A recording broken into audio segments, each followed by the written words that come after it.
कभी सोचा है कोई एक इंसान सिर्फ 4 साल में एक ऐसे साम्राज्य की नींव कैसे डाल सकता है जो आने वाली कई सदियों तक चले।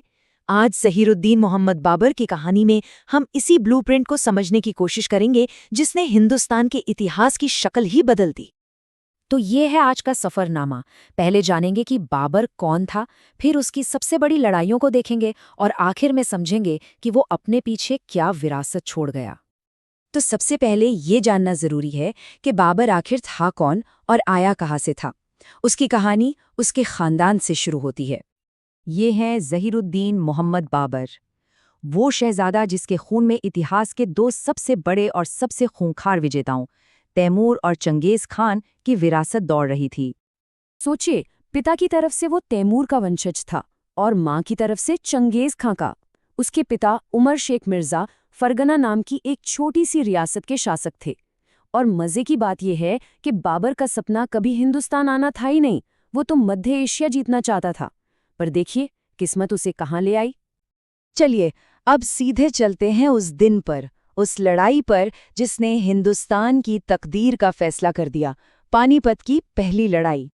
तारीख थी 21 अप्रैल 1526। इतिहास में ये सिर्फ एक तारीख नहीं है, ये वो दिन है जिस दिन दिल्ली सल्तनत का सूरज डूबा और मुगल साम्राज्य का उदय हुआ। अगर सिर्फ गिनती देखें तो इब्राहिम लोधी की लाखों की फौज के आगे बाबर की मुट्ठी भर सेना कुछ भी नहीं थी। लेकिन बाबर के पास दो ऐसे तुरुप के इक्के थे जो लोधी के पास नहीं थे।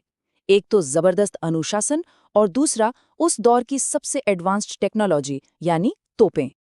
और ये थी बाबर की सबसे खतरनाक चाल, तुलुगमा युद्ध नीति। ये एक तरह का चक्रव्यूह था।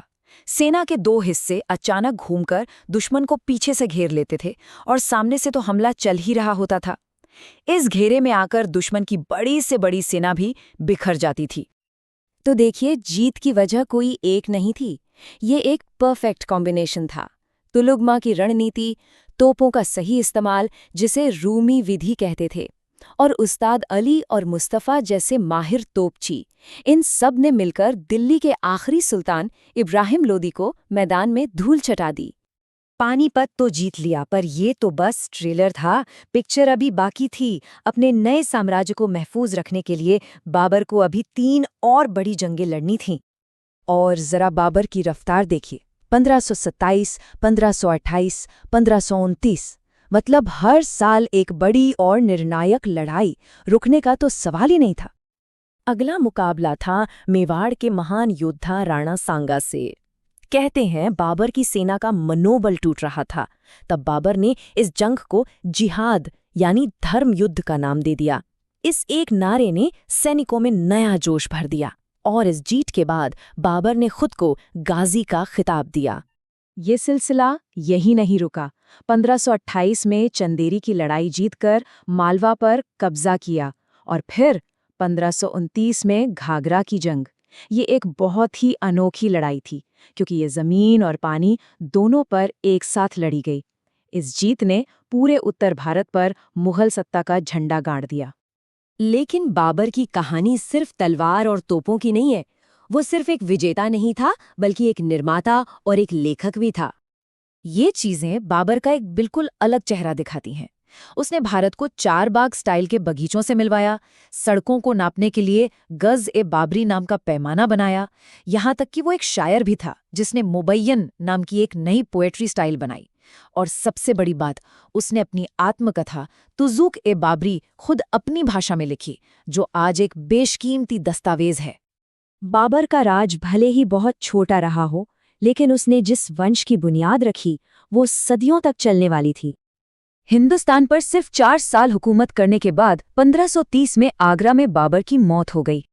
साम्राज्य तो उसने हिंदुस्तान में बनाया, पर उसका दिल हमेशा अपनी मिट्टी यानी मध्य एशिया के लिए धड़कता रहा। उसकी आखिरी इच्छा भी यही थी कि उसे काबुल में दफनाया जाए, और ऐसा ही किया गया। अपनी मौत से पहले भी वो एक दूर की सोचने वाला शासक था। उसने अपने साम्राज्य को अपने चारों बेटों में बांट दिया ताकि उसके बाद तख्त के लिए खून खराबा न हो। हुमायूं को बादशाहत मिली और बाकी भाइयों को काबुल, कंधार, संभल और अलवर जैसे इलाके। तो आखिर में सवाल यही उठता है कि बाबर की असली पहचान क्या है। क्या वो सिर्फ एक जबरदस्त जनरल था जिसने एक सल्तनत को फतह कर लिया, या फिर वो एक दूरदर्शी आर्किटेक्ट था जिसने दुनिया के सबसे महान साम्राज्यों में से एक का नक्शा तैयार किया? ये वो सवाल है जो बाबर की कहानी को और भी ज्यादा दिलचस्प बना देता है।